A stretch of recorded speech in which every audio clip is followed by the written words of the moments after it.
नमस्कार बच्चों, स्वागत है आपका आज की इस वीडियो में। जैसे कि आप सब लोग जानते हैं कि एडगेट अभ्यास पुस्तिका कक्षा 7वीं की भाषा भारती की एडगेट अभ्यास पुस्तिका करने जा रहे हैं।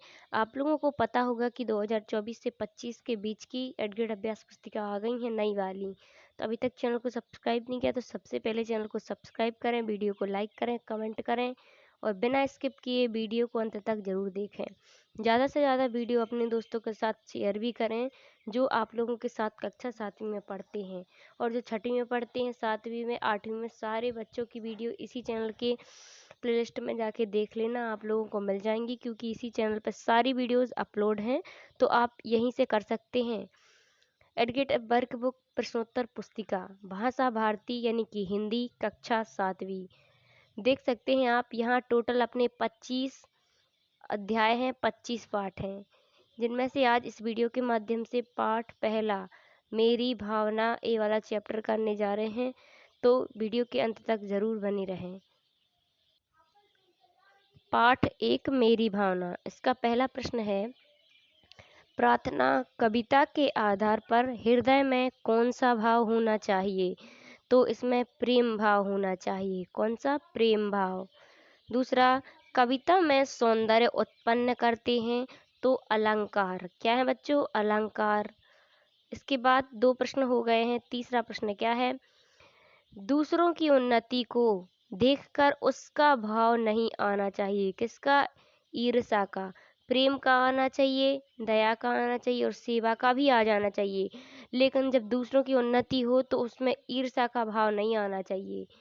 इसके बाद बच्चों चौथा, बुरे रास्ते पर चलने वालों के प्रति कवि के मन में आने वाला भाव साम्य भाव है। कौन सा भाव? साम्य भाव। पांचवा प्रश्न, जाना क्रिया का भूतकाल है, गया जाना का गया। चलिए बच्चों 5 प्रश्न हो गए हैं, देखते हैं इसके रिक्त स्थान। नीचे दिए गए रिक्त स्थान सब नीचे दिए गए शब्दों में से उचित शब्द चुनकर रिक्त स्थान की पूर्ति कीजिए। तो यहाँ पे कुछ शब्द दिए हैं, इनको इनको चुन करके रिक्त स्थान में भरना है। जैसे छठवा है, किसी के दोषों को देखने के लिए स्थान पर हमें साम्य का भाव रखना चाहिए। सातवां है, न्यायमार्ग से हमारे पैर कभी नहीं डिगना चाहिए। आठवां है, दीन दुखी जीव को देखकर आपके मन में आने वाला भाव करुणा है। नौवां, सरल सत्य व्यवहार करूं पंक्ति में अनुप्रास अलंकार है। 10वां, श्याम पाठ पढ़ेगा, यह वाक्य भविष्य काल का है, यानी कि पढ़ेगा तो भविष्य काल का होगा। चलिए नेक्स्ट देखते हैं अति लघु उत्तरीय प्रश्न। तो 11वां अति लघु उत्तरीय प्रश्न देखते हैं, क्या है? काल किसे कहते हैं? काल को 3 भागों में बांटा गया है। कौन कौन सा? भूतकाल, वर्तमान काल और भविष्य काल। जैसे कि भूतकाल जो बातें बीत गया, वर्तमान काल जो चल रहा और भविष्य काल जो भविष्य जो आएगा। ठीक है, वो हो गया भविष्य। तो 3 काल हैं, भूतकाल, वर्तमान काल और भविष्य काल। चलिए बच्चों नेक्स्ट देखते हैं प्रश्न नंबर 12वां, फैले प्रेम परस्पर जग में मुंह दूर पर हरा करे, अप्रिय कठोर शब्द नहीं कोई मुख से कहा करे। उस पंक्ति में आए अनुप्रास अलंकार वाले वर्ण छांट कर लिखिए। तो यहाँ का वर्ण की आवृत्ति हो रही है। चलिए नेक्स्ट देखते हैं प्रश्न नंबर 13वां, मेरी भावना कविता में लक्ष्मी आए या जाए से कवि का क्या आशय है?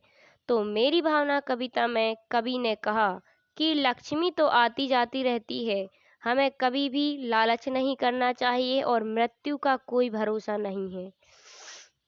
नेक्स्ट देखते हैं 14वां प्रश्न, मेरी भावना कविता में कवि किससे दूर होना चाहता है?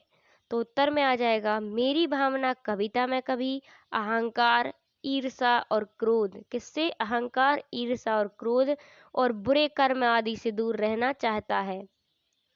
नेक्स्ट लघु उत्तरीय प्रश्न देखते हैं प्रश्न नंबर 15वां, क्या है? हमें किसी से अप्रिय व कठोर शब्द क्यों नहीं कहना चाहिए? तो हमें किसी से कठोर शब्द इसलिए नहीं कहना चाहिए क्योंकि हमारे कठोर शब्द के कारण दूसरों के हृदय को चोट पहुंच सकती है। प्रश्न नंबर 16, मैत्री भाव जगत में मेरा सब कुछ सब जीवों से नृत्य रहे। उस पंक्ति का भावार्थ अपने शब्दों में लिखिए। तो मैत्री भाव जगत में मेरा सब जीवन से नित्य नृत्य रहे। कवि का आशय है कि हमें सबके साथ मित्रता रखनी चाहिए, सबसे अच्छा व्यवहार रखना चाहिए। प्रश्न नंबर 17, मेरी भावना कविता में आए किन किन सद्गुणों को आप अपनाना चाहेंगे? तो उत्तर में आ जाएगा, मेरी भावना कविता में हम न्याय मार्ग पर चलना, मित्रता पूर्ण भाव रखने आदि सद्गुणों को हम अपनाना चाहेंगे। चलिए देखते हैं 18वां प्रश्न क्या है। किसी व्यक्ति के किस किस व्यवहार को देखकर आप अनुमान लगा सकते हैं कि वह उच्च भावों वाला व्यक्ति है? तो किसी व्यक्ति का मित्रतापूर्ण व्यवहार, कोमल हृदय, अच्छाई, सरल सत्य व्यवहार देखकर हम अनुमान लगा सकते हैं कि वह उच्च भावना वाला व्यक्ति है। दीर्घोत्तरीय प्रश्न, न्याय मार्ग पर डटे रहने के लिए हमें किन किन बातों से दूर रहना चाहिए? तो उत्तर में आ जाएगा, न्याय मार्ग पर डटे रहने से हमें अहंकार, क्रोध, लालच, बुरे कर्मों से दूर रहना चाहिए। इसके बाद आता है 20वां प्रश्न क्या है। सत्य और परोपकार की भावना से संबंधित शाला, पुस्तकालय में या अन्यत्र पढ़ी हुई कोई एक कहानी अपने शब्दों में लिखिए। एक बार की बात है, एक गरीब लड़के का सपना था कि वह अपने गांव के बच्चों को पढ़ाई कराए। वह खुद भी पढ़ाई नहीं कर पाया था, लेकिन उसने बहुत समय तक स्कूल से बाहर देखकर पढ़ने की चाह रखी थी। एक दिन एक समृद्ध व्यक्ति ने उसकी इच्छा को देखा और उसने अपने स्कूल में आगे पढ़ने की भावना दी। उस व्यक्ति ने उस लड़के की पूरी फीस में अध्ययन करने की संभावना दी और उसका सपना साकार हुआ। बच्चे ने अध्ययन पूरा किया और बाद में अपने गांव के बच्चे की पढ़ाई करने का काम किया। उसने समय और पूंजी दोनों से यह काम किया। उसकी इच्छा और साहस से उसे पूरा किया। चलिए बच्चों, इस प्रकार पाठ 1 अपना कंप्लीट हुआ, भाषा भारती यानी हिंदी का। मिलते हैं नेक्स्ट वीडियो में जो अपना पाठ 2 रहेगा, ठीक है, जिसका नाम रहेगा दादी की घड़ी। तब तक के लिए थैंक यू। ज़्यादा से ज़्यादा वीडियो को दोस्तों के साथ शेयर करें, वीडियो को लाइक करें, चैनल को सब्सक्राइब करें। थैंक यू, धन्यवाद बच्चों।